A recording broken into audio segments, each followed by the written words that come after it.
Prieš porą dienų mane šnekina kaimynas šoninis, ne iš šitos pusės, iš tos kitos pusės. Ir man pasakojo apie šerną, sako, pastojo ant žemės šernas buvo. Sako, galbūt netgi 2. Aš taip stoviu, galvoju, tai pas mane kiekvieną pavasarį šernai ateina.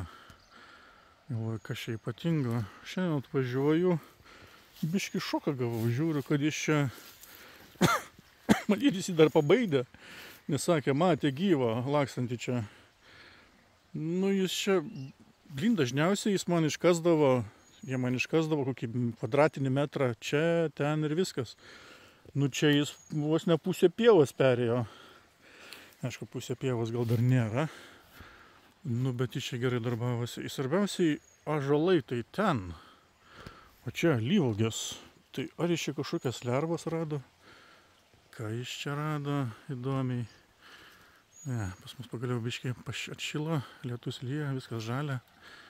Ne, super.